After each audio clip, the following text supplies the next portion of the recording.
8 дугаар хэсэг. Төгсгчид Бурхны чуулганыг Бурхан биечлэн үүсгэн байгуулж хариулдаг. Нэгүслийн эрен үед Эзэн Есүс дагалдагчдаа амласан. Хэрвээ би яваад та нарт зориулан орон байр бэлтчихвэл дахин ирээд та нарыг өөртөө авах болно. Би хаана байна? Та нар ч бас тэнд байх болно. Аянга зүүнээс цахилж баруун зүгт ч гэсэн гялавдаг шиг хүний хүүгийн эрэлтэнч мөн тийм байх болно. Эцсийн өдрүүдэд Бурхан өөрийн амлаж зөгнсөний дагуу дахин бие махбодтой болж дэлхийн зүүн зүгт хятадд бууж ирэн Эзэн Есүсийн залин авралын ажлын суурин дээр үг ашиглан шүүлт гисгээлт байлдан дагуулалт авралын ажлыг хийсэн. Энэ нь Библийн зөгнөлийг биелүүлдэг. Шүүлт Бурхны гэрээс эхлэх ёстой. Чуулгануудад сүнс юу айлдаж буйг чихтэй бүхэн сонсох тун. Бурхны эцсийн өдрүүдийн ажил нэгүслийн эрен үеийг төгсгөж хаанчлалын эрен үеийг эхлүүлсэн. Төгсгчид Бурхны хаанчлалын сайн мэдээ их газрын хятадд хурдацтай түгхийн хэрээр төгсгчид Бурхны чуулган бий болжээ. Төгсгчид Бурхны чуулган хэрхэн үүссэнийг та мэдхийг хүсэж байна уу? Төгсгчид Бурхны чуулган Бурхны удирдамж дор ямар үр дүнд хүрснийг ойлгохыг хүсэж байна уу? Бурхны хаанчлал хэрхэн дэлхий дээр аль хэдийн бууж ирснийг мэдхийг хүсэж байна уу? Төгсгчид Бурхны чуулган дахь чуулганы амьдрал болон шашны газруудын цуглаан хоорондоо ямар ялгаатай вэ? Бурханд итгэдэг атлаа бусдад хязгаарлагдан Бурхны шинэ ажлыг дагахгүй байхын үр дагавар юу вэ? Бурхны ажлын баримт ололт амжилтыг ойлгох нь та нарын зүрх сэтгэл дэх зарим эргэлзээг шийдвэрлэж төгсгчид Бурхан бол эргэн ирсэн Эзэн Есүс гэдэгт улам итгэлтэй болоход чинь туслана гэж бид найдаж байна. Төгсгчид Бурхны чуулганы үүсэл хөгжил. Төгсгчид Бурхан ингэж хэлсэн байдаг. Жинхэнэ чуулган нь хүн төрлөختнийг аврахын төлөөх Бурхны илрэлт ажил, үнний илэрхийллээс үүдэн бий болдог. Хүмүүс Бурхны дуу хоолойг сонсож, Бурхан руу эргэж, Бурхны ажлыг дуулууртай дагах үед энэ нь бий болдог. Энэ бол жинхэнэ чуулган юм. Чуулганыг хүмүүс зохион байгуулж, үүсгэн байгуулдаггүй. Харин Бурхан биечлэн байгуулж, биечлэн удирдаж хариулдаг. Жинхэнэ чуулган нь Бурхны илрэлт ажлаас үүдэн бий болдог. Үүнийг Бурхан биечлэн үүсгэн байгуулж хариулдаг. Ямар нэг ил ч юм уу пастор үүсгэн байгуулдаггүй.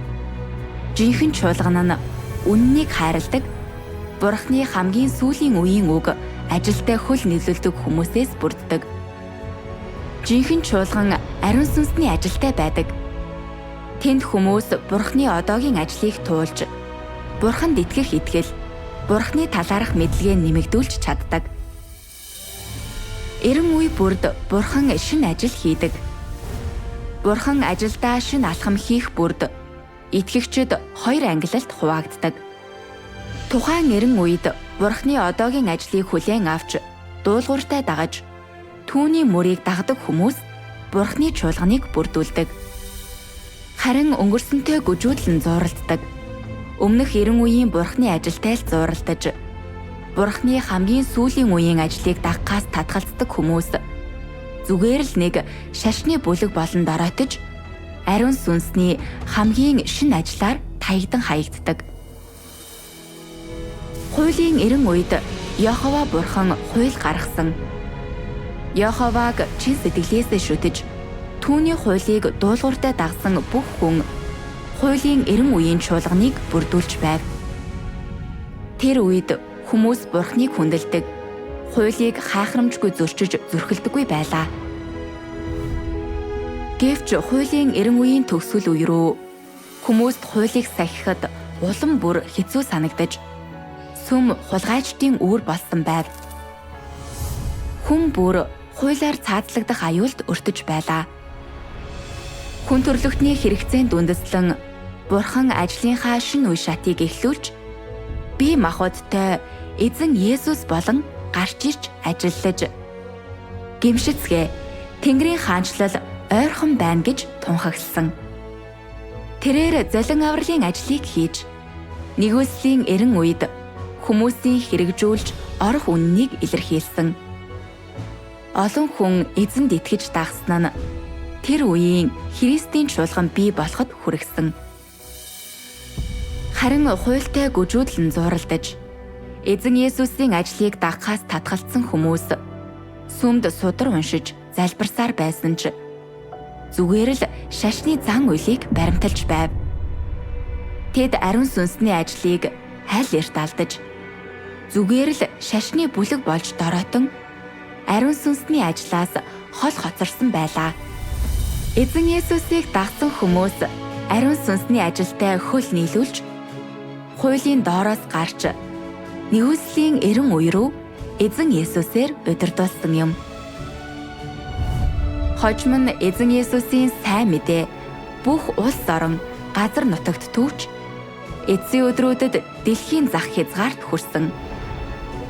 Үүний үр дүнд дэлхий даяар Христийн чуулганууд бий болжээ.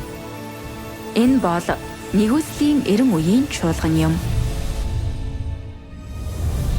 1991 онд эцсийн өдрүүдийн Христ төгсгөчд Бурхан Хятадд үйлчлэлээ албан ёсоор эхлүүлсэн.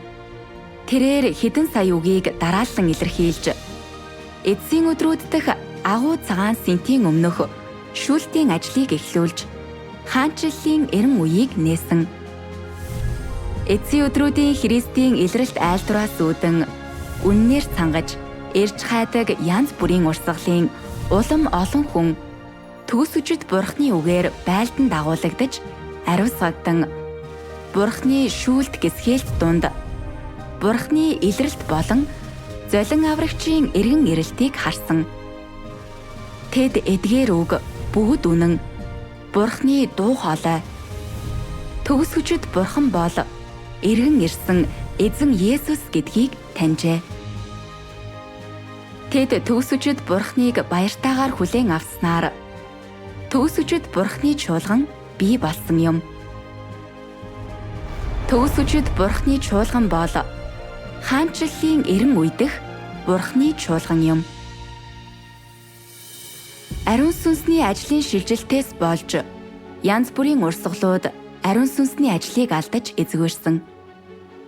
Бүх хүн үнэн замыг ирж хайхаас өөр аргагүйд хүрсэн нь Библийн зөвнөлийг ягтаг биелүүлдэг. Харагт тун газар дээр өлсгөлэн илгээх өдрүүд ирлээ. Талхаар өлсөж усаар цангах биш. Харин Йоховагийн үгийг сонсохын төлөө өлснө гэж Йохова Бурхан айлтлаа.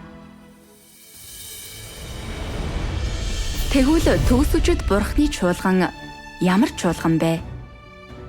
Төгсгөчд Бурхны чуулган нь эцсийн өдрүүдийн Христ, эргэн ирсэн эзэн Есүс, төгсгөчд Бурхны илрэлт ажлаас үүдэн мөн түүний зөвхт шүүлт гисгээлтийн дор бий болсон.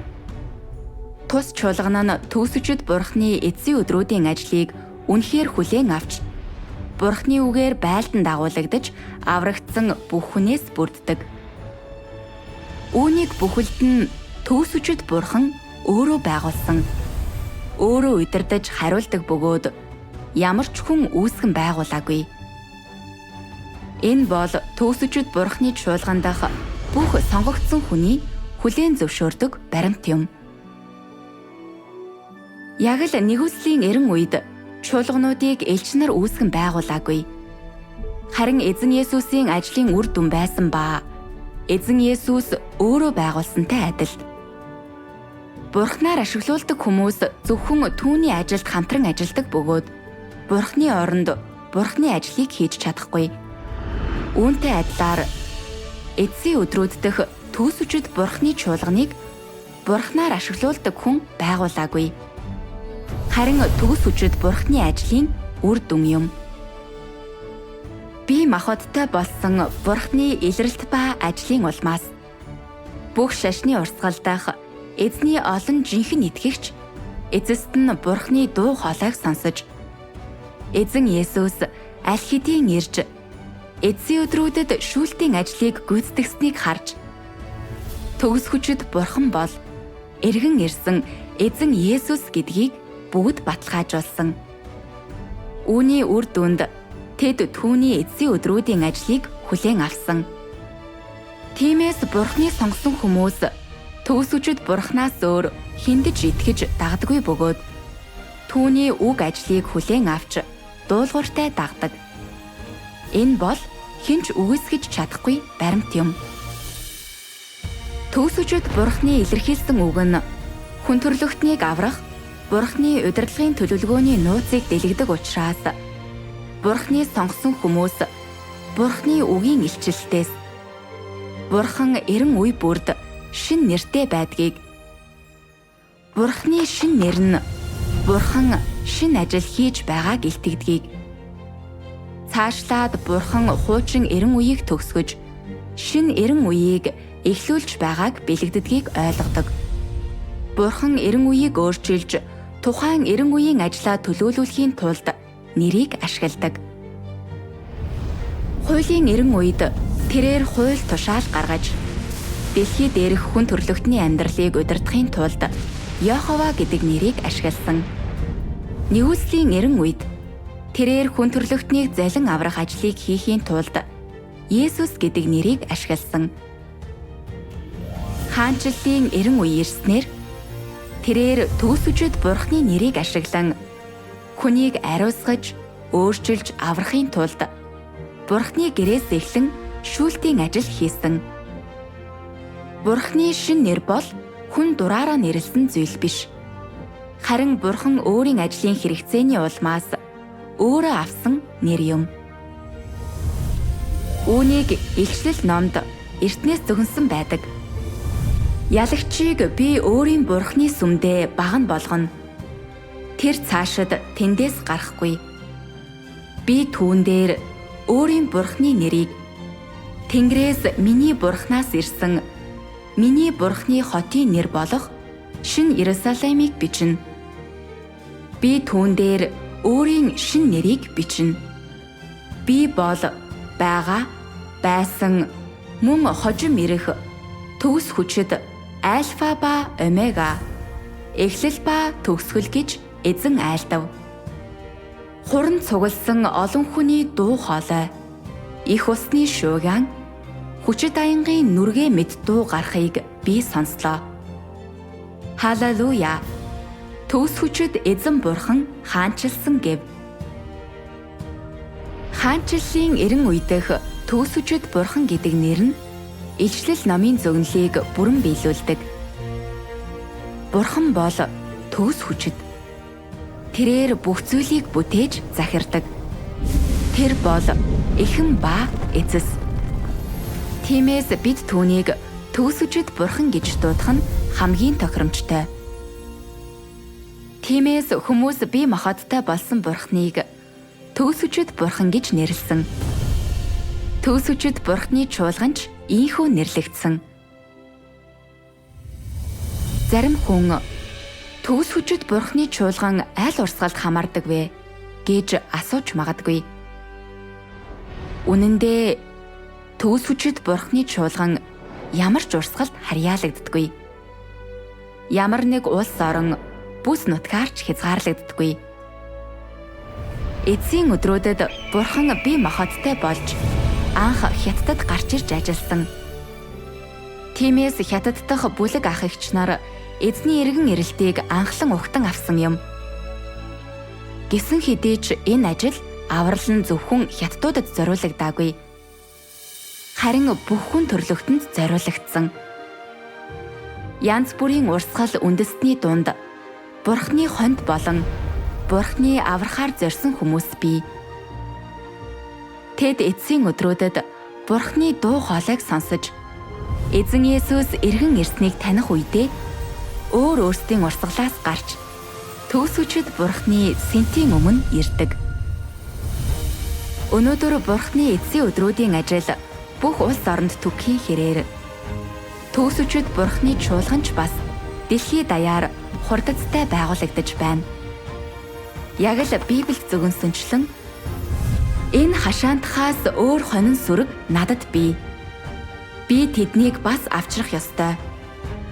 Тэд миний дуу хоолойг сонсно. Тэгээд нэг хончинтой, нэг хонин сүрэг болох болно. Эцсийн өдрүүдэд Яховагийн өргөөний уул нь уулсын оройд байгуулагдан толгодын дээр өргөгдөнө. Бүх үндэстэн үүн рүү цутгана. Энэ нь мөн төгс хүчит Бурхны үгийг биелүүлдэг. Энэ хүмүүс дэлхийн өнцөг булан бүрээс нэгдэн нэлсэн. Тэд дэлхийн өнцөг булан бүрээс ирсэн. Өөр хэлээр ярьдаг. Арсны өнгө нь өөр хүмүүс боловч оршин тогтнол нь адилхан утга учиртай. Тэд адилхан Бурхныг хайрладаг зүрх сэтгэлтэй. Бүгд адилхан гэрчлэл хийдэг. Адилхан шийдэмгий зантай. Адилхан хүсэлтэй байдаг. Бурхныг хайрладаг хүмүүс дэлхий даяар чөлөөтэй алхаж, Бурхныг гэрчилдэг хүмүүс орчлон ертөнц даяар аялж чадна. Энэ хүмүүс бол Бурхны хайртай хүмүүс. Бурхан тэднийг өрөөсөн бөгөөд тэд үрд Бурхны гэрэлд амьдрана. 1991 оноос өнөөг хүртэл Бурхан 30 гаруй жилийн турш дэлхий дээр ажиллаа хийж байна. Энэхүү харьцангуй богино хугацаанд Бурхан 10 сая гаруй үнний үгийг илэрхийлсэн. Үннийг дээд зэргээр илэрхийлэхээс гадна төгс хүчит Бурхан дэлхий дээр агуу их зүйлсийг хийсэн. Тэгвэл төгс хүчит Бурхан өөрийн үгээр юуг үзэлдүүлсэн бэ? Бурхан Хятадд бүлэг ялагчдыг аль хэдийн бий болгосон. Төгс хүчит Бурхан ингэж хэлсэн байдаг. Олон газарт Бурхан зөгнсөн. Тэр Синимийн нутагт бүлэг ялагчдыг олж авна. Дэлхийн зүүн зүгт ялагчдыг олж авна. Тиймээс 2 дахь удаа бие махбодтой болсон Бурхны хөл тавьдаг газар бол ямар ч эргэлзээгүй Синимийн нутаг. Агуу улаан лууны цаграглан хэвддэг яг тэр газар юм. Тэнд Бурхан агуу улаан лууны үр удмыг олж авснаар түүнийг бүр мөсөн ялж шившгэлдэг.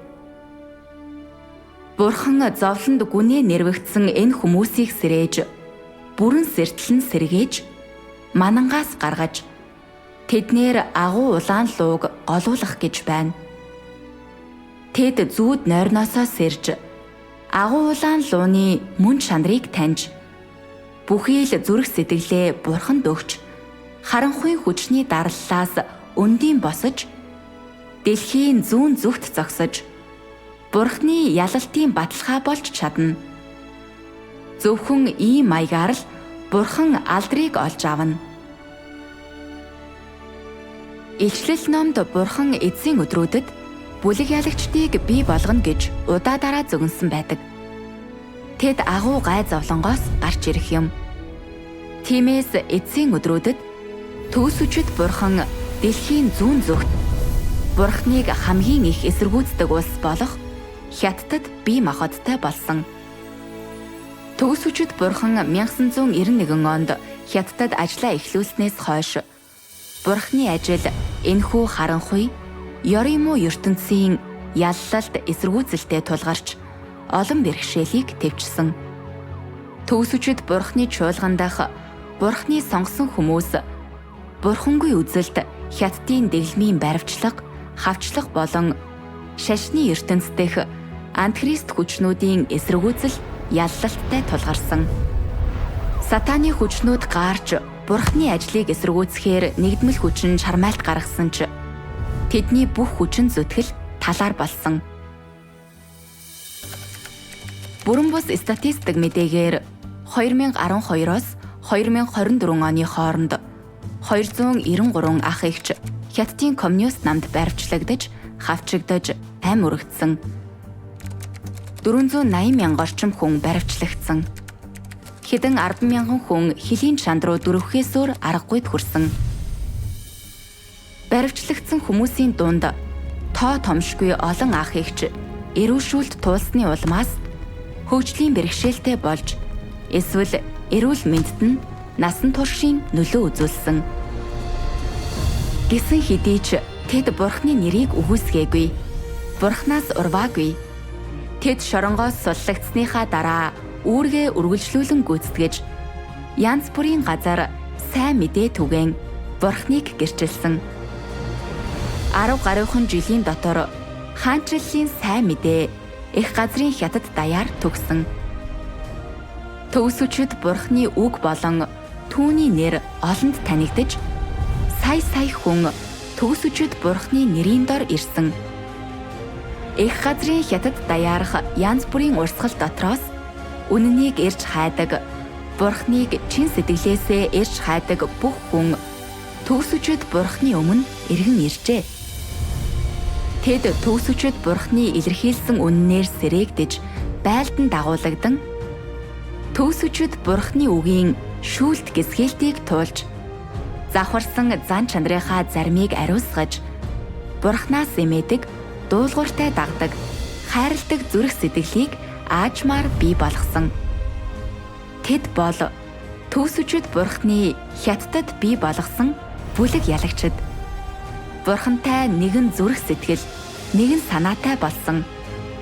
Хаанчлалын сайн мэдээг цуцалтгүй түгээдэг хүмүүсийн бүлэг юм. Төгсөчд Бурхны чуулганы сонгогдсон хүмүүс бол чухамдаа хятадд Бурхны бий болгосон бүлэг ялагчид мөн. Тэд Бурхны хаанчлалын сайн мэдээг өргөжүүлэхэд оюун ухаан, биеэ зориулахын тулд сайн дураараа чин сэтгэлээсээ бүхнийг орхидог. Олон ах эгч гэрлэлт, эрдэм мэдлэг, гэр бүл, тэрч байтугай, ирээдүйтэй ажил мэргэжлээ орхисон. Гэр бүл ажлаа дуртаяа орхиж, өөрсдийгөө бүхэлд нь Бурханд зориулдаг тоо томшгүй олон ах эгч бий. Тэрч бүхэл олон залуучууд хаанчлалын сайн мэдээг түгээж үүргээ гүйцэтгэхийн тулд эгнээнд нь нэгдсэн. Тэд гомдол, харамсалгүйгээр залуу нас амьдралынхаа хамгийн сайхан жилүүдийг бүх амьдралаа Бурханд зориулдаг. Тэд бүтээгдсэн зүйлийн хариуцлагыг биелүүлж, бүтээгчийг сэтгэл хангалуун байлгаж, утга учиртай амьдралыг амьдран харуулахаар эрэлхийлдэг. Эдгээр баримт нь ишлэл номдох зөвнөлийг ягтаг биелүүлдэг. Эдгээр нь асар их зовлонгоос гарч ирсэн хүмүүс бөгөөд тэд хурганы цусаар дээлээ угааж цагаан болгосон юм. Тэд бол хургийг хаашаач явсан дагдаг хүмүүс юм. Тэднийг Бурхан болон хурганы анхны үр жимс болгон хүмүүсийн дундаас золин аварчээ. Хэдийгээр төгсөчд Бурхны чуулган дэлхий даяарх янз бүрийн шашны хүрээ салбарт хамгийн хүнд хавчлага, гадуурхалтай тулгардагч, шашны ертөнцийн айлч урсгалтай харьцуулахад бүхий л бие оюун ухаанаа Бурханд зориулдаг хамгийн олон хүн төгсөчд Бурхны чуулганд бий. Энэ хүмүүс сохор зоосч олдгүй. Гэхдээ залуу нас болон байгаа бүхнээ Бурханд зориулахын тулд амь насаа дуртаяа золиосолдог. Бурханаас өөрөөс нь өөр хэн бүхнийг орхиж, өөрсдийгөө чин сэтгэлээсээ Бурханд зориулахад бэлэн ийм олон хүнийг цоглуулж чадах билээ. Хэрв Бурхны үг түүний ажил байгаагүй бол ийм бүлэг ялагчдыг өөр хэн төгс болгож чадах билээ. Хэрв чуулганыг Бурхан өөрөө удирдаагүй бол өөр хэн ийм агуу үйлсийг гүйцэлдүүлж чадах билээ. Хинч биш. Зөвхөн Бурхан өөрөө л ийм агуу ажлыг хийж чадна. Төгсгчд Бурхны удирдамж доорх ололт амжилтууд. Төгсөчд Бурхны өөрийн усалгаа хариулгын доор Бурхны сонгосон хүмүүс өөрсдийн түүх, туршлага, олж авсан зүйлээрээ Бурхныг гэрчилж эхэлсэн. Үүний заримыг нь кино, заримыг нь магтан дуу гэх мэтээр бүтээсэн. Төгсөчд Бурхны чуулган Бурхныг гэрчилдэг бүтээлүүдийг тасралтгүй тойрвиж, өдөр бүр шинэ видеог онлайнаар гаргадаг. Өнөөдрийн байдлаар төгсөчд Бурхны чуулган 7000 гаруй кино, найрал дууны тоглолт, бүжиг, уншлах, олон төрлийн үзүүлбэрийг бие даан бүтээжээ. Өнөөдрийг хүртэл төгсөчд Бурхны үгийн 3000 орчим уншлах бий. Тус чуулган 200 орчим кино бүтээсэн. Бурхны сонгосон хүмүүсийн туршлагын гэрчлэлийн олон мянган видео хийгдсэн. Өнөөдрийн байдлаар Бурхны сонгосон хүмүүсийн бүтээсэн 2000 гаруй магтан дуу, найрал дууны тоглолт бий. Эдгээр магтан дуу нь олон төрлийн хэлбэртэй. Үүнд акапелла, гоцлол, хоршил, том хэмжээний найрал дууны тоглолт зэрэг багтана. Мөн Бурхны сонгосон хүмүүсийн дуулж бүжгэлсэн 1800 гаруй видео байдаг. Эдгээр видеонд энэтхэх бүжиг, товшуур бүжиг, ардын бүжиг зэрэг янз бүрийн бүжиг багтдаг. Тэдний эрч хүчтэй байдлыг ажиглахад тэд Бурхны үгэн дотроос эрх чөлөө, сүнслэг чөлөөлөлтийг олсон нь илт. Тэд олон янзаар Бурхныг тэмдэглэн магтаж, Канаан нутагт байдаг баяр баясгалан мэдэрдэг. Эдгээр видеог олон хэлээр үзэх боломжтой. Үүнд Хятад, Англи, Испани, Португал, Орос, Араб, Хинди, Франц, Итали, Герман, Филиппин, Солонгос, Япон, Вьетнам болон бусад 40 гаруй хэл багтана. Эдгээр баримтаас харахад төгсөчд Бурхны чуулган бол төгсөчд Бурхны бичлэн хариулж, удирдаж ажилдаг чуулган гэдэг нь тодорхой. Ах эгч нарын ихэнх нь кино урлаг, хөгжим бүжгийн албан ёсны сургалтад хамрагдаагүй. Зөвхөн Бурхны удирдамжаар ийм үр дүнд хүрсэн.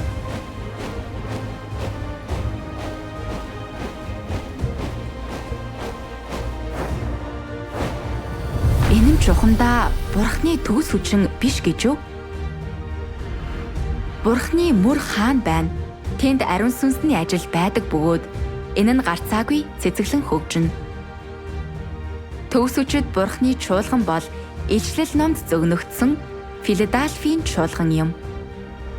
Зөвхөн төгсөчд Бурхны чуулганд л Бурхан өөрийн ард түмнийг бичлэн хариулж, удирдаж, өөрийнхөө үгээр тасралтгүй хангадаг.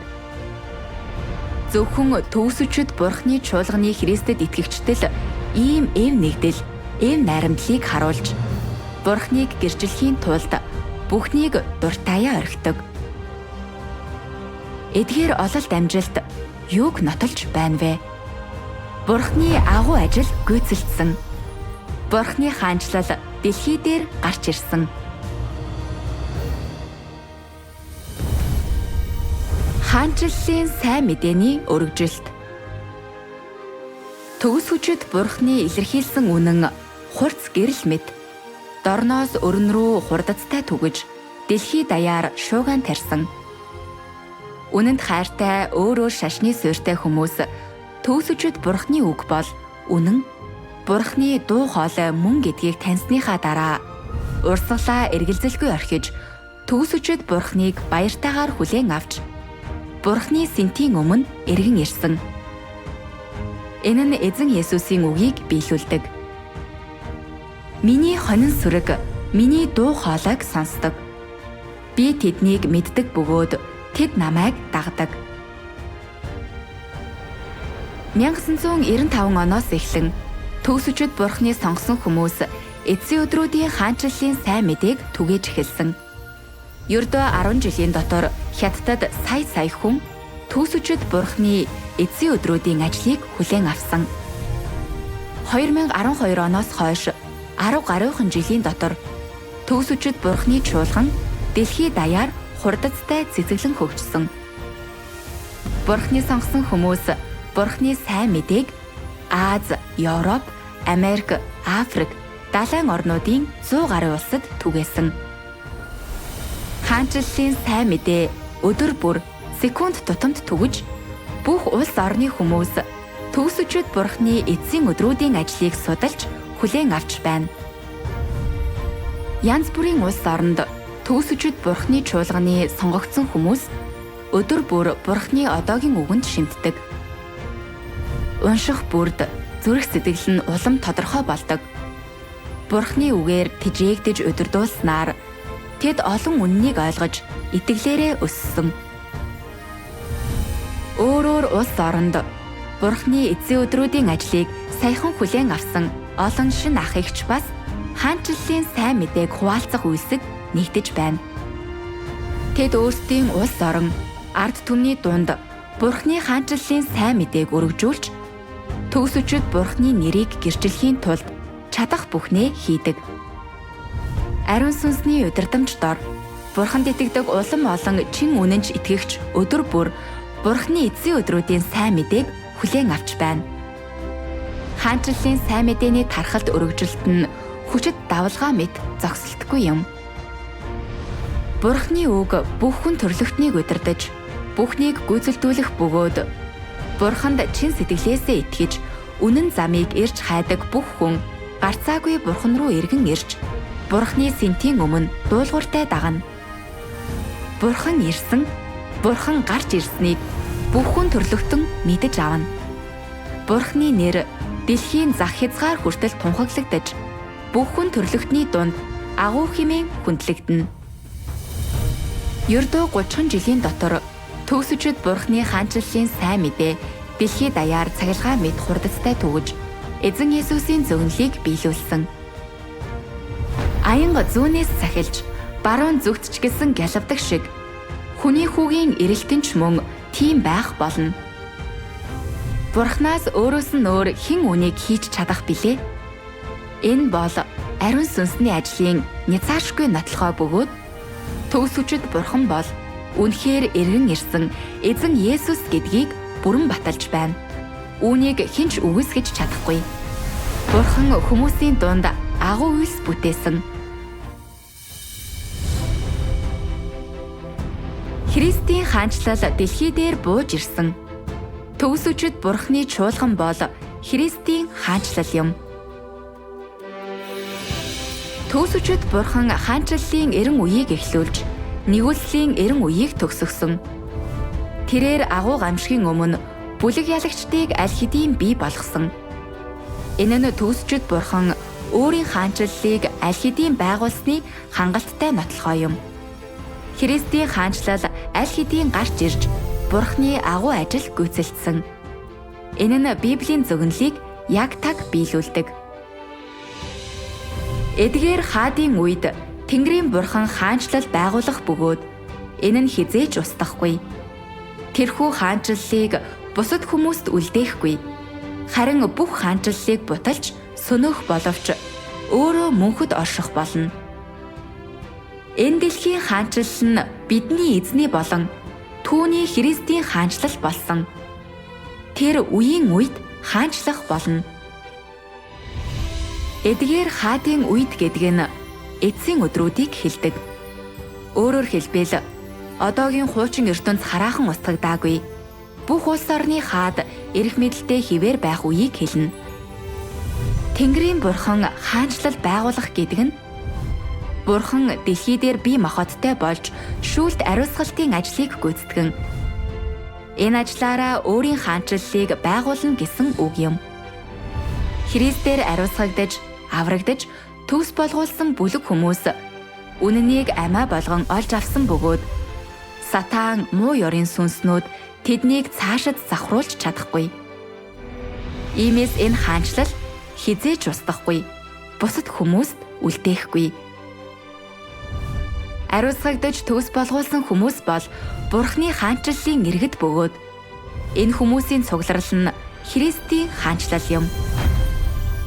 Тиймээс төгсөчөд Бурхны чуулган бол Христийн хаанчлалын урьдчилан юм. Төгс хүчит Бурхны үгийн хэдэн хэсгийг уншийе. Төгс хүчит Бурхан ингэж хэлсэн байдаг. Хаанчлал хүн төрлөختний дунд өргөжөж, хүн төрлөختний дунд бүрлдэж, хүн төрлөختний дунд босож байна. Миний хаанчлалыг устгаж чадах ямар ч хүч байхгүй. Би одоо өөрийнхөө ардуудын дунд алхаж, дунд нь амьдарч байна. Өнөөдөр намайг жинхнээсээ хайрладаг хүмүүс ерөөлтэйе. Надад дуулууртай байдаг хүмүүс ерөөлтэйе. Тэд миний хаанчлалд үлдэх нь гарцаагүй. Намайг мэддэг хүмүүс ерөөлтэйе. Тэд миний хаанчлалд эрх мэдэл эзэмших нь лавтай. Намайг эрэлхийлдэг хүмүүс ерөөлтэйе. Тэд сатааны хүлээсээс зугтаж миний ерөөлийг эдлэх нь гарцаагүй. Өөрсдөөсөө урвж чаддаг хүмүүс ерөөлтэйе. Тэд надад эзэмдүүлж миний хаанчлалын баялагийг өвлөх нь лавтай. Миний төлөө ийш тийш гүйдэг хүмүүсийг би санаж, миний төлөө өөрсдийгөө зарлагддаг хүмүүсийг хүлээн авна. Мөн надад тахил өргөдөг хүмүүст би таашаан эдлэх зүйл өгнө. Миний үгийг таашаадаг хүмүүсийг би өрөөнө. Тэд миний хаанчлалын гол нурууг тулах баган байх нь гарцаагүй. Тэд миний гэрт хосгүй их баялагийг эдлэх нь лавтай. Хинч тэдэнтэй энэ зэрэгцэж чадахгүй. Бүх улс орон миний сонгосон хүн нэг бүр миний сэнтийн өмнө буцаж ирэхдээ зэрэгцэн. Би Тэнгэрийн бүх хишгийг хүний ертөнцид хүртээн. Ингэснээр миний ачаар дэлхийн ертөнц зүйрлэшгүй их хишгээр бялхана. Хуучин ертөнцийг оршин тогтнох зуур би өөрийн уур хилэнг улс орон болгон руу чулуудаж, орчлон ертөнц даяар ил тод болгосон захиргааны зарилгаа зарлах ба тэрийг зөрчсөн хэн боловч гисгээгдэнэ. Намайг бүх орчлон ертөнцид хандан үг хэлэхэд бүх хүн миний дуу хоолойг сонсдог. Өөрөөр хэлбэл орчлон ертөнц даяар миний хийсэн бүх үйл хэргийг бүх хүн хардаг.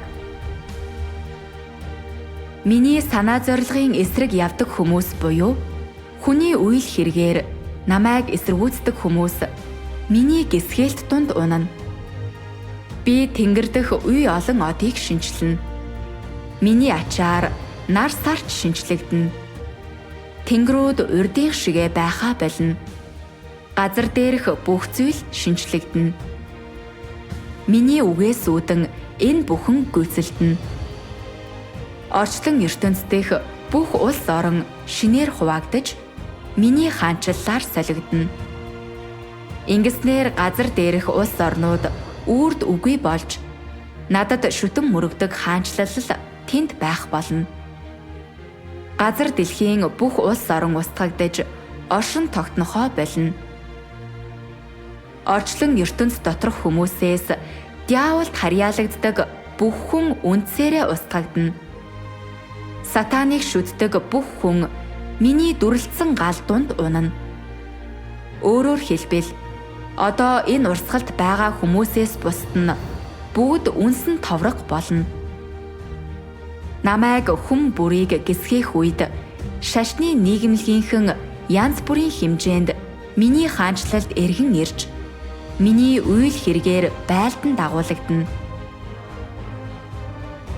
Учир нь тэд цагаан үл хөлгөлсөн ариун нэгэн аль хэдийн ирснийг харсан байх болно.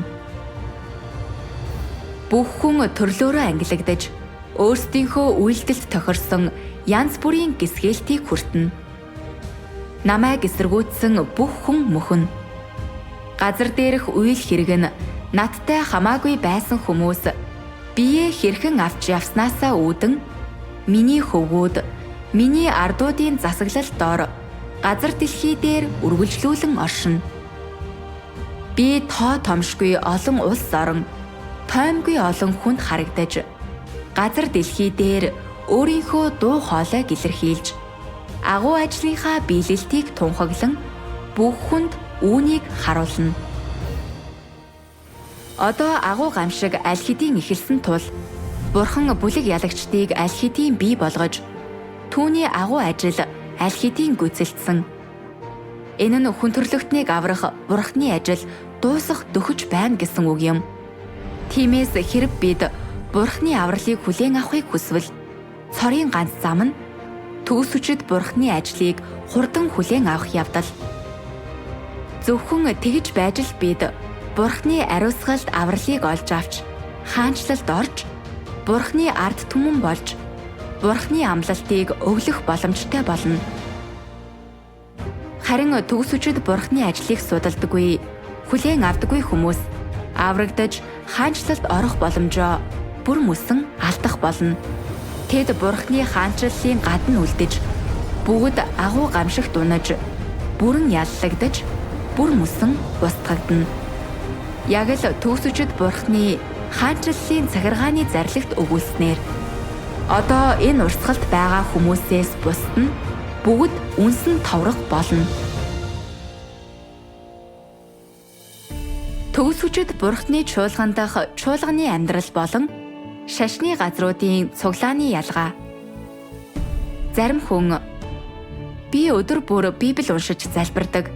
Надад өөрийн чуулган бий. Төгс хүчит Бурханы чуулганы онлайн нөхөрлөлд оролцох эсэх нь хамаагүй. Би аврагдаж Тэнгэрийн хаанчлалд орж чадна гэдэг. Ах эгч нараа, та нар санал нийлж байна уу? Энэ асуултад хариулахын тулд бид эхлээд нэгүслийн эрен үе болон хаанчлалын эрен үе дэх чуулганы амьдралын ялгааг ойлгох ёстой. Нэгдүгээр ялгаа. Эрен үе нь өөр. Орон нутгийн чуулганууд бол нэгүслийн эрен үеийн чуулганууд бөгөөд тентхийн хүмүүс эзний эргэн ирэлтийг хүсэн хүлээсээр нэгүслийн эрен үедээ үлдсэн. Төгс хүчит Бурханы чуулган бол хаанчлалын эрен үеийн чуулган бөгөөд эцсийн өдрүүдэд эзэн эргэн ирж шинэ ажил хийсний улмаас бий болсон. Төгс хүчит Бурханы чуулган дах Бурханы сонгосон хүмүүс эзнийг аль хэдийн угтан авч хурганы хурмын зоогт оролцож байгаа. Тэд төгс хүчит Бурханы шинэ ажлаар хаанчлалын эрен үед хүргэгдсэн. Хоёрдугаар ялгаа. Бидний анхаарлаа төвлөрүүлдэг үг өөр. Нэгүслийн эрен үеийн чуулганууд нь Бурханы өнгөрсөнд хэлсэн үг болох Библийг голчлон уншдаг. Тиймээс тэд зөвхөн хуулийн эрен үе, нэгүслийн эрен үе дэх Бурханы ажлын талаар мөн зарим түүхэн хүмүүс үйл явдлын талаар л мэддэгч. Бурханы хүсэл тэр эрен үеүүдэд Бурханы илчилсэн зан чанарыг ойлгодгүй. Эсвэргээрээ хаанчлалын эрен үе дэх төгс хүчит Бурханы чуулган нь Бурханы одоогийн үг болох үг нь мах одоор илэрсэн номыг голчлон уншдаг. Төгс хүчит Бурханы үгийг уншсанаар Бурханы сонгосон хүмүүс Бурханы удирдлагын төлөвлөгөөний зорилго, хүн төрлөختнийг аврах Бурханы ажлын 3 үе шатны ач холбогдол, зорилго, Бурхан бие махбодтой болсны нууц, Библийн дотоод түүх, Сатан хүн төрлөختнийг хэрхэн завхруулдаг зэргийг ойлгож авсан. Тэд мөн Бурхан хүн төрлөختнийг хэрхэн авардаг, хүмүүсийг ариусгаж аврахын тулд шүүлтийн ажлаа хэрхэн гүйцэтгэдгийг мэдэж авсан. Төгс хүчит Бурхан бас бүх төрлийн хүмүүсийн төгсгөл хүрэх газрыг хэрхэн тодорхойлдгоо илчилдэг. Жишээлбэл хэн аврагдах, хэн сайхан хүрэх газартай болох, хэн Бурханы хаанчлалд орох, хэн шийтгэгдэх, Бурхан эрен үеийг хэрхэн төгсгөх, Христийн хаанчлал дэлхий дээр хэрхэн биелэх гэх мэт.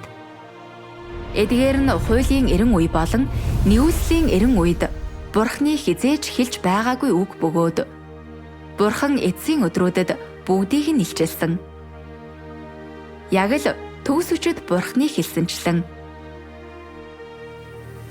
та нар Исая, Иохан нараас жилүүтэйгээр миний тэнгэр дэх нууцуудыг ойлгосон.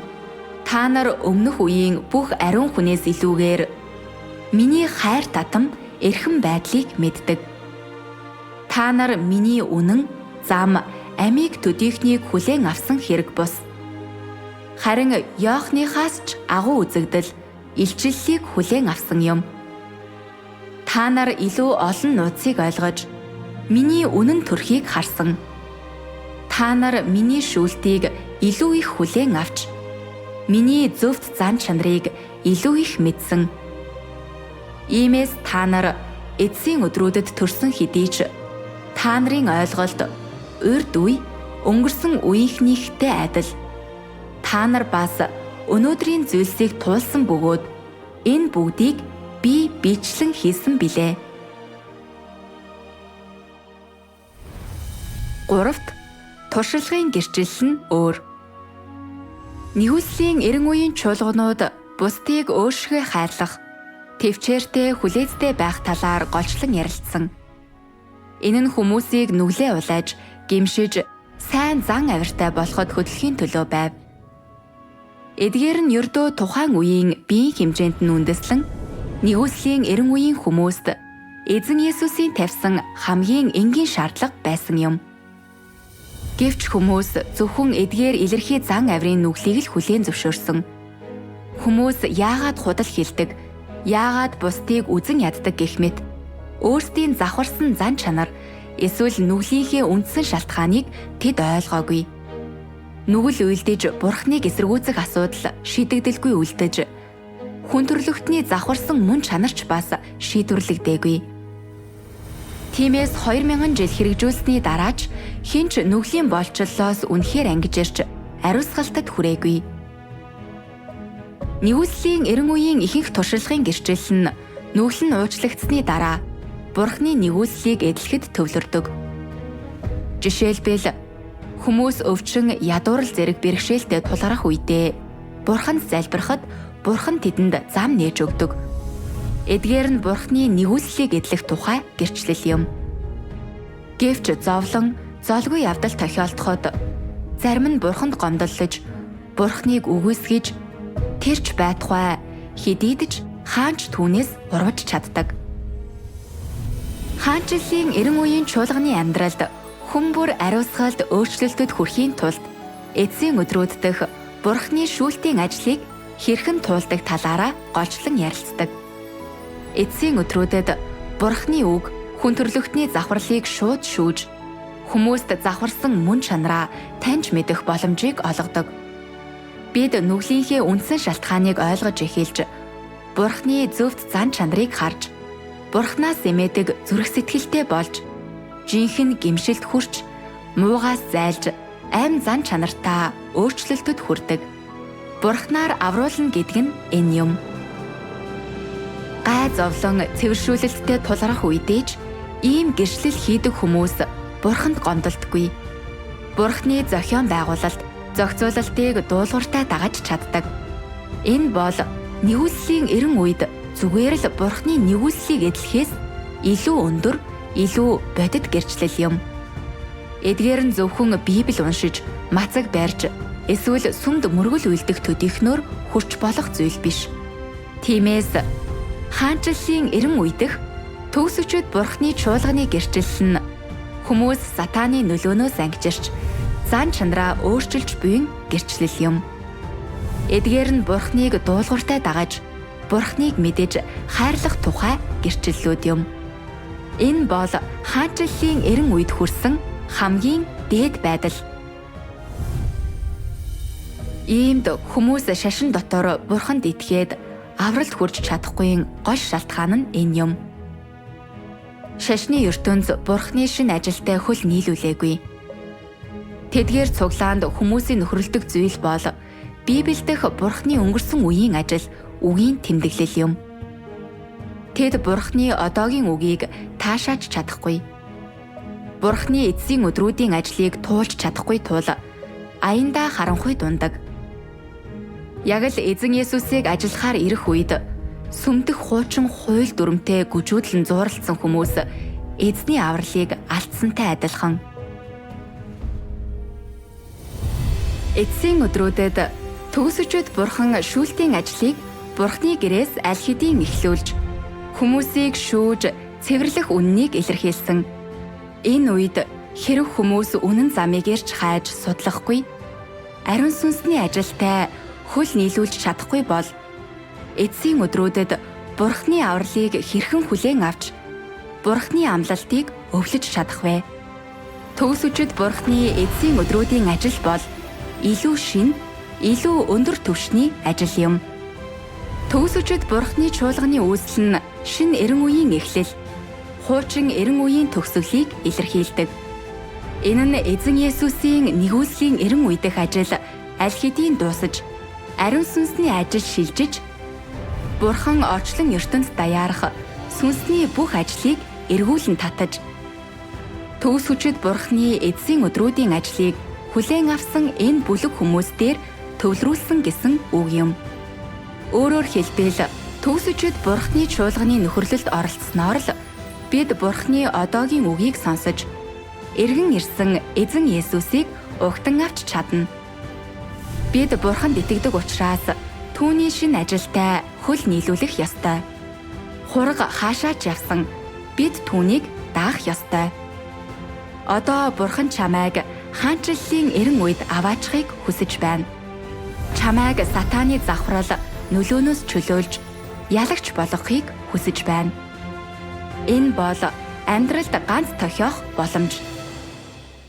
Төгс хүчит Бурхны үгийн нэг хэсгийг уншицгаая. Төгс хүчит Бурхан ингэж хэлсэн байдаг. Эцсийн өдрүүдийн Христ амийг өн мөнхөд үргэлжлэх үнний замыг авчирдаг. Энэ үнэн бол хүн амийг олж авах зам. Мөн хүн Бурхныг мэдэж, Бурхнаар сайшаагдах цорын ганц зам юм.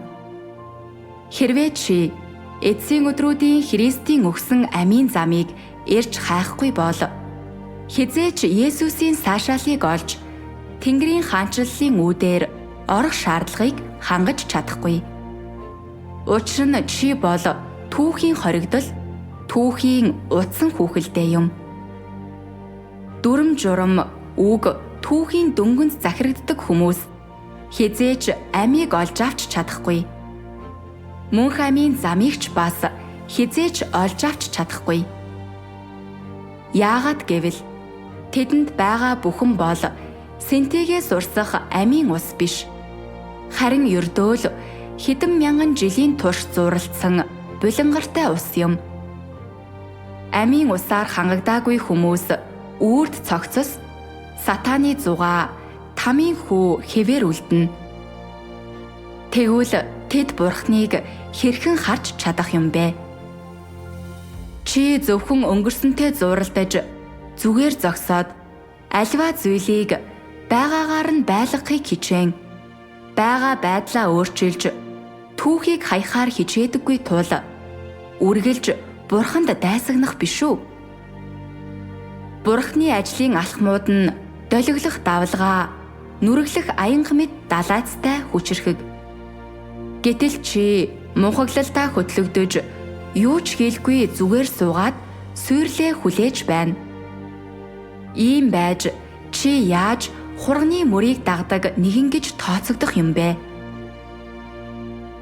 Чи өөрийнхөө зуралддаг тэр Бурхныг үргэлж шин хизээж хуучирдгүй Бурхан гэж яаж батлах вэ? Мөн шарлсан номуудын чинь бичиг үсэг яаж чамайг шин нэрэнд аваачих вэ? Тэдгээр нь яаж чамайг Бурхны ажлын алхмуудыг хайхад хөтлөх вэ? Мөн яаж чамайг Тэнгэр рүү аваачих вэ? Чиний гарт буй зүйл бол түр зуурын тайтгарал өгөх үгс болохоос чамд ам өгөх чадaltaй үнэн биш юм. Чиний уншдаг бичвэрийн үгс бол зүгээр л хэл яриагч нь баяжуулдаг зүйл болохоос төгс болгуулах зам байх нь байтугай. Хүний амьдралыг мэдгэд туслах гүн ухааны үгч биш юм. Энэ зөрөө чамд ямар нэг юм бодогдуулахгүй байна уу? Энэ чамд доторх нууцуудыг нь ойлгуулахгүй байна гэж үү? Чи өөрөө Тэнгэрт хурч очиж Бурхантай уулзаж чадах уу? Бурхан ирэхгүй бол чи өөрөө Тэнгэрт хурч очиж Бурхантай хамт гэр бүлийн аз жаргал эдэлж чадах уу? Чи одоо ч мөрөөдсөөр л байна уу? Тэгвэл би чамайг мөрөөдхөө болж одоо хэн ажиллаж байгааг, эцсийн өдрүүдэд хүмүүсийг аврах ажлыг хэн явуулж байгааг хар гэж зөвлөж байна. Эс бөгөөс чи хизээж үннийг олж авч чадахгүй. Мөн хизээж амийг олж авч чадахгүй. Үнэн замыг судлахдаа бид хэнийг сонсох ёстой вэ? Энэ үед зарим хүн эзний эргэн ирэлт бол маш чухал үйл явдал. Би пастраасаа асууж түүгээр баталгаажуулах ёстой. Манай пастор эзэнд олон жил итгэсэн. Библийг гүнзгий ойлгодог. Надаас хамаагүй ихийг мэддэг. Хэрв манай пастор бурхан хараахан ирээгүй гэж хэлбэл би ч бас итгэхгүй гэж хэлж магадгүй. Та нар санал нийлж байна уу? Энэ санаа эзний үгтэй нийцэж байна уу? Үнэндээ бурхныг бие махбодтой болж гарч ирж ажиллах бүрд шашны удирдагчид үргэлж бурхныг эсэргүүцэж ялалдаг хамгийн улаарсан хүч байсаар ирсэн. 2000 жилийн өмнө эзэн Есүсийг гарч ирж ажиллах үед Юудэ шашны удирдагчид гаднаа Библийг ойлгодог, хайраар дүүрэн мэд харагддаг байсан ч эзэн Есүсийг улааран яллаж эсэргүүцсэн. Библийг хамгийн сайн ойлгодог хүмүүс яагаад эзэн Есүсийг эсэргүүцэж ялалдаг хүмүүс болсон бэ? Фарисеучуд үннийг хайрладаггүй байсан. Тэд бурхны үгийг хэрэгжүүлж, бурхны тушаалыг сахихад хизээж анхаардаггүй байсан. Тэд шашны зан үйл үлдэгтэл анхаарч, бурхныг эсэргүүцэх замаар алхаж байв. Тиймээс эзэн Есүсийг номлож ажиллахаар ирэх үед тэдний хоёр нүртэй бурхныг эсэргүүцдэг сатанлаг уг чанар бүрч ил болсон. Фарисеучуд эзэн Есүсийн үг эрх мэдэл хүч чадалтайг мэдэж байсан. Хүмүүс бурхны дуу хоолойг сонссны дараа үннийг ойлгож чадах хүмүүс нь бие махбодтой болсон бурхан руу эргэвэл байр суурь, амин зуулгаа алдна гэдгээс тэд айж байв. Иймд тэд бие махбодтой болсон бурхныг өөрсдийн хамгийн том аюул занал гэж үзэн цадиггүйгээр бурхныг яллаж, дайрч, шүүмжилж, итгэгчдийг бурхан руу эргэхэд саад болсон. Тэд эзэн Есүсийн үг ажлын мөн чанар, их сурвалжийг эрж хайж, судлаагүйгээр үл барам. Эзэн Есүсийг хорлонтойгоор дайрч, гүжирдэж, түүнийг чөтгөрүүдийн захирагчийн хүчээр чөтгөрүүдийг хөөдөг гэж хэлсэн. Тэд бурхны эрх мэдэл хүч чадлаар дүүрэн эзэн Есүсийн ажлыг солиорл гэж нэрлснээрээ ариун сүнсийг доромжлох нүгэл үйлдэж бурхны зан чанарт ноцтойгоор халтсан. Фарисеучуд өөрсдөө эзэн Есүсийг доромжилж яллаад зогсохгүй. Эзэн Есүсийг эсэргүүцэж яллахад итгэгчдийг өдөөн турхирч, төөрөлдүүлж, итгэгчдийг эзний авралыг алдаж, өөрсдийнх нь хохирогч болж, өөрсдийнх нь суйрлыг хуваалцахад хүргэсэн. Тиймээс эзэн Есүс фарисеучуудыг яллаж, харааж ингэж хэлсэн. Хоёр нүүрт хуулийн багш нар фарисеучуд та нар золгүй ээ. Яагаад гэвэл та нар хүмүүсээс Тэнгэрийн хаанчлалыг хааж өөрсдөө орохгүй бөгөөд орж буй хүмүүсийг ч бас оруулдаггүй. Хоёр нүүрт хуулийн багш нар фарисеучуд та нар золгүй ээ. Та нар тэнгис далай болон газар нутгийг тойрч ганц хүнийг сүсэгтнээ болгохын тулд уруу татан тэгэх үедээ түүнийг өөрсдөөсөө хоёр дахин дор тамийн хүү болгодог. Үүнээс харахад фарисеучуд бол бурхныг эсэргүүцэж доромжилдог хоёр нүртнүүд бурханд дайсагнадаг антихристүүд байсан нь илт байна. Тэд бол хүний сүнсийг залгиж там руу уруу татдаг Ёримо бүлэг байв. Тиймээс эзэн Есүс фарисеучуудыг Ёримо зан авирын төлөө 7 золгүйгээр зэмлсэн. Энэ нь бурхны ариун байдал, халдашгүй зөвхт зан чанарыг бүрэн илчилдэг. Эдгээр түүхэн баримт нь хүн Библийг ойлголоо гэд Бурхныг мэддэг гэсэн үг биш. Бурхны хүслийг дуулууртай дагдаг хүн гэсэн үгч биш гэдгийг яг таг нотолдог. Өнөөдөр шашны удирдагчид фарисеучуудын Бурхныг эсэргүүцсэн түүхийг давтсан. Тэд төгсөжид Бурхны үг үнэн эсэх. Түүний үг хэр их эрх мэдэл, хүч чадалтай. Хүнийг хэрхэн ариусгаж аварч чадахыг тоодгүй. Тэд үйл хөлөглөн бууж ирж намайг Тэнгэрийн хаанчлал руу өргөдөггүй хинч байсан эзэн Есүсийн эргэн ирэлт биш гэсэн ташааралтайгаа гүжүүлэн зуралцсаар байдаг. Тэд төгсөжид Бурхныг улааран эсэргүүцэж ялалдаг. Пастор ахлагчид итгэгчдийг хязгаарлаж, байр суурь, амин зуулгаа баталгаажуулахын тулд төгсөжид Бурхныг эсэргүүцэж яллахдаа яахаас ч буцдаггүй. Тэд үндэслэлгүй цуу яриад харааж, худал гэрчилж, төгсөжид Бурхныг доромжилдог.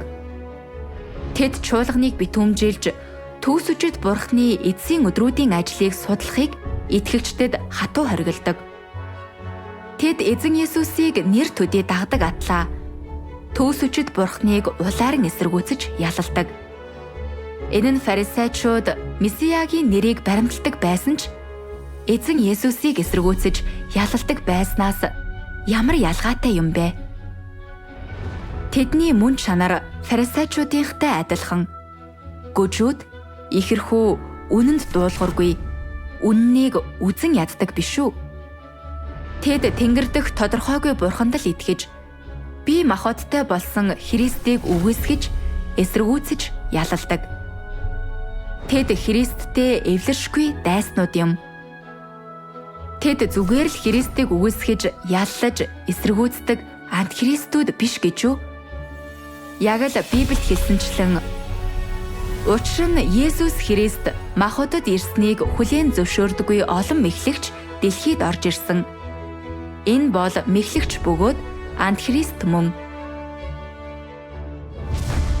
Бие махбодтой болсон Бурхныг хүлээн зөвшөөрдөггүй бүх хүн антихрист мөн. Христийг эсэргүүцэж ялалдаг бүх хүн антихрист мөн. Иймээс Юудан фарисеучуд эзэн Есүсийн ажлаар антихристүүд гэдэг нь ил болсон. Эцсийн өдрүүдэд төгсөжид Бурхныг эсэргүүцдэг шашны удирдагчид бол төгсөжид Бурхны ажлаар ил болдог антихристүүд юм.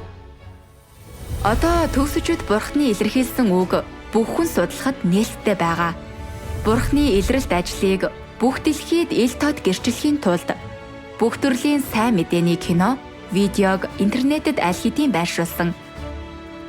Энэ нь шашны нийгэмлэг болон ерөнхийдөө хүн төрөлхтний дунд том шуугиан тарьсан. Шашны нийгэмлэгийн пастор ахлагчид өсөн нэмэгдэж буй хандлагыг аль хэдийн харсан. Төгсөжид Бурхны үг шашны нийгэмлэг болон хүн төрөлхтнийг ерөнхийд нь байлдан дагуулж байна. Ямар ч хүн, ямар ч хүч үүнийг зогсоож чадахгүй. Тэд уурлан бухимдаж төгсөжид Бурхныг улааран эсэргүүцэж яллаж байна. Тэд эцсийн өдрүүд дэх төгсөжид Бурхны ажлыг зайлуулж, шашны нийгэмлэгийг мөнхөд хянах, Бурхны сонгосон хүмүүсийг мөнхөд ноёрхох, туйлын мөрөөдлөө биелүүлэхийг хичээж байна. Эдгээр баримт нь эцсийн өдрүүд дэх шашны олон пастор ахлагч бол фарисеучуудын дахин илрэлт гэдгийг нотлоход хангалттай. Тэд бол Бурхны ажилд саад болж, нурааж, төгсөжид Бурхан руу буцан очиход нь итгэгчдэд саад болохын тулд хамаг чадлаараа ажилдаг антихристүүд юм. Тэдний олон тооны ёрын муу үйлдэл Бурхны зан чанарыг аль хэдийн уурлуулсан. Тэд Бурхны зөвхт шүүлт шийтгэлээс хэрхэн зугтаж чадах билээ? Тэгвэл бид энэ замаар хэрхэн явах ёстой вэ? Бид бүгд ухаалаг охид байхыг хүсдэг. Гэхдээ тэдний мэрэгэн ухаан юунд оршдог вэ? Дэлхийн ертөнц Бурхны ажлыг хичнээн гүжирдэж, шашны ертөнц хичнээн шүмжилсэн ч Бурхны үгийг уншсныхаа дараа тэд энэ бол Бурхны дуу хоолой, энэ бол үнэн, хэн ч илэрхийлж чадахгүй зүйл гэдгийг ялган таньж чаддаг. Иймд тэд үнэн замыг эргэлзэлгүйгээр хүлээн авч эзнийг угтан авдаг.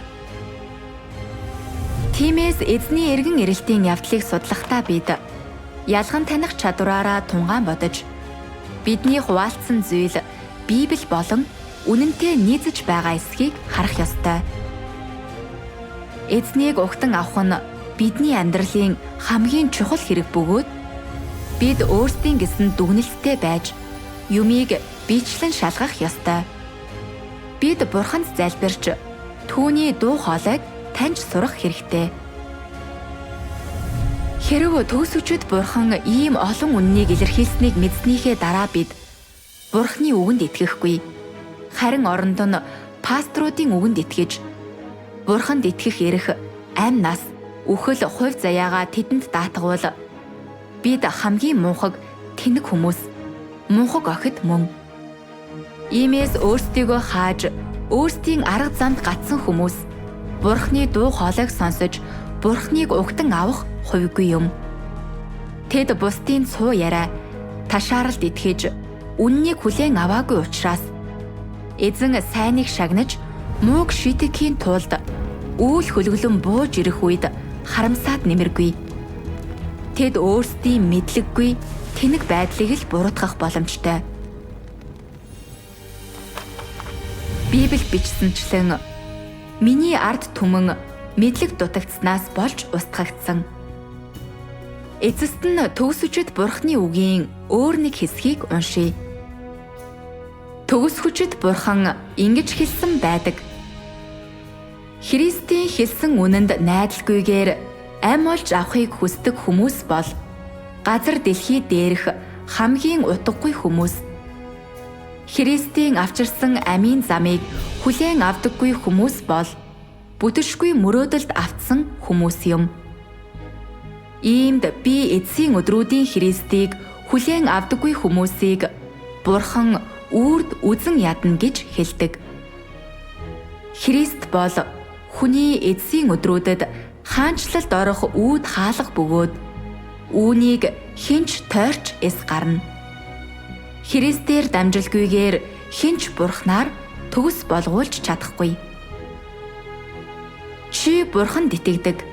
Иймээс чи түүний үгийг хүлээн авч түүний үгийг дуулууртай дагах ёстой. Чи үннийг хүлээн авахгүй, амийн хангалтыг хүлээн авахгүй байх явцдаа ёроол хүртэн гэж санахын ч хэрэггүй. Өөрт нь чин сэтгэлээсээ итгэдэг бүх хүнийг амиар хангах гэсэндээ Христ эцсийн өдрүүдэд ирсэн. Энэ ажил нь хуучин эрен үеийг төгсгөж шинэ эрен үед орохын төлөө байдаг. Энэ ажил бол шинэ эрэнд орох бүх хүний явах ёстой зам юм. Хэрвээ чи Христийг хүлээн зөвшөөрдөггүй, цаашлаад түүнийг яллаж, доромжилж, хяхан хавчдаг бол мөнхийн галд шатах тавилантай бөгөөд Бурханы хаанчлалд хизээч орж чадахгүй. Учир нь энэ Христ өөрөө ариун сүнсний илэрхийлэл, Бурханы илэрхийлэл, Бурханы газар дэлхий дээрх ажлаа даалгасан нэгэн. Иймээс хэрвээ чи эцсийн өдрүүдийн Христийн хийсэн бүхнийг хүлээн авч чадахгүй бол ариун сүнсийг доромжилж байна гэж би хэлнэ. Ариун сүнсийг доромжилдог хүмүүст тохирох залхаан цэрлүүлэлт бүгдэд илэрхий байдаг. Би бас чамд үүнийг хэлье. Хэрвээ чи эцсийн өдрүүдийн Христийг эсэргүүцэж, эцсийн өдрүүдийн Христийг голдог бол үүний үр дагаврыг өмнөөс чинь үүрч чадах хинч байхгүй. Түүнчлэн тэр үеэс хойш Бурханы сайшаалыг хүртэх өөр боломж чамд олдохгүй. Чи өөрийгөө аврахыг хүссэн ч Бурханы царайг дахин хизээж харж чадахгүй. Учир нь чиний эсэргүүцэж буй зүйл хүн биш. Чиний голж буй зүйл зүгээр нэг шалахгүй хүн биш. Харин Христ билээ. Чи үүний үр дагавар юу болохыг мэдэж байна уу? Чи жижиг алдаа гаргаж байгаа биш. Харин жигшүүрт нүгэл уйлдэж байна. Иймээс би бүх хүнд үнний өмнө араа шүдэ яр зайлган хумс хурууга ар зайлгаж дураараа шүүмжлэл хэлэхгүй байхыг зөвлөж байна. Учир нь үнэн л чамд ам авчирч чадна. Үннээс өөр юу ч чамайг дахин төрүүлж чамд Бурхны царайг харуулж чадахгүй.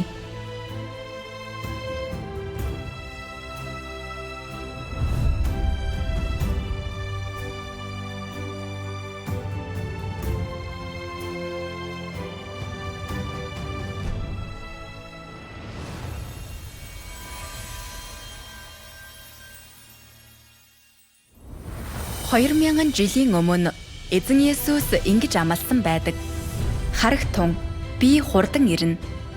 Тэрээр мөн ингэж зөгнсөн. Учир нь үндэстэн үндэстнийхээ эсрэг, хаанчлал хаанчлалынхаа эсрэг босно. Янз бүрийн газруудад өлсөглөн, тахал, газар хөдлөлт болох болно. Одоо 2000 жилийн хүсэл тэмүүлэл хүлээлтийн дараа эцсийн өдрүүдийн шинж тэмдэг илэрч дэлхий эцсийн төгсгөл рүүгээ дөхөж байна. Дэлхий даяар гамшиг байнга тохиож, улам бүр ноцтой болж байна. Газар хөдлөлт ямар ч сэрэмжлүүлэлгүйгээр тохиолдож, ган гачгаас болж, газар цуурч, үерийн ус, гэр орон, амь насыг суйруулж байна. Хүчтэй түймэр, ой мод, хот суурангуудыг үнс нуран болгож байна. Үүний зэрэгцээ тахал олон жил үргэлжилж, дайн дажин тасралтгүй дэгдэж хурцатсаар байна. Энэ бол эзний эргэн ирэлтийн чухал мөч юм. Та түүнийг ирэхэд угтан авахд бэлэн болсон уу? Та сүд залуутай уулзах, ухаалаг охид болоход бэлэн үү? Эзэн Есүс ингэж хэлсэн. Миний хонин сүрэг, миний дуу хоолойг сонсдог. Та Бурхны дуу хоолойг хэрхэн ялган таньж, түүний эргэн ирэлтийг алдахгүй байх талаар мэдхийг хүсэж байна уу? Та жинхэнэ Христ ба хурамч Христүүдийг ялган таних мэрэгэн ухаантай болмоор байна уу? Эзэн эргэн ирэх үед бид бүгд Бурхны хаанчлалд орохыг хүсдэг. Тэгвэл Бурхны хаанчлалд орох нөхцөл болцол нь юу вэ? Бидний хүн нэг бүр дээр Бурхны шүүлт ирэх тухай Библиэд 200 гаруй зөвнөл байдаг. Итгэгчд болон үл итгэгчдийг Бурхан хэрхэн шүүх вэ? Шүүлт нь бидний эцсийн хүрэх газартай ямар хамааралтай вэ? Эхнээсээ өнөөг хүртэл Бурхан сатааны эсрэг тэмцэж, хүн төрлөختнийг нүглээс аварсаар ирсэн. Хүн төрлөختнийг аврах 6000 жилийн удирдлагын төлөвлөгөө Бурханд бий гэж хэн нэгэн танд хэлж байсан уу? Бурхан хэрхэн удирдлагын төлөвлөгөөгөө төгсгөж биднийг сайхан хүрэх газар руу аваачих вэ? Энэ бол зүгээр нэг Библийн хичээл биш. Бид таны хизээж сонсож байгаагүй олон нууцыг тайлах болно. Сүмдэр сонсдгоос ч илүү ихийг та эндээс сонсож мэдэх болно. Эндээс та агуу гамшигаас хамгаалагдах боломжийг олж авах болно. Эндээс та Бурхан хаанчлалаа газар дээр хэрхэн биелүүлж байгааг ойлгож авах болно. Эзний өдөр ойртож байна. Ийм үед эргэлзэх нь үхэх үр дагаварт хүргэж болзошгүй. Өчигдөр тэдний сүүлчийн өдөр гэдгийг хэн ч урьдчилан таамаглаагүй. Зүрх шимшрүүлэм зүйл гэвэл маш олон хүн маргаашийн төлөвлөгөө хийсэн ч түүнийгээ биелүүлж чадаагүй. Тоо томшгүй олон хүмүүс үннийг ирж хайхаасаа өмнө амиа алдсан. Харин бид амьд хിവэр байгаа бөгөөд өнөөдөр Бурхны дуу хоолойг сонсох боломжтой. Маргааш юу болохыг бид мэдэхгүй. Гэхдээ Бурхан мэддэг. Тэр танд гарах гарц нээж өгсөн. Амар амгалан түүний хаанчлал руу хөтлөх замыг нээж өгсөн. Цаг байгаа дээр амжиж ирээрэй. Манай Библийн хичээл өдөр бүр үнэгүй онлайнаар явагдаж байна. Улаанбаатарын цагаар өглөөний 10 цаг, өдрийн 12 цаг, оройн 20 цаг болон шөнийн 21 цаг. Facebook Messenger-ээр оролцох боломжтой. Илүү ихийг мэдхийг хүсэж байвал 976 9578 87 33 дугаар руу залгана уу.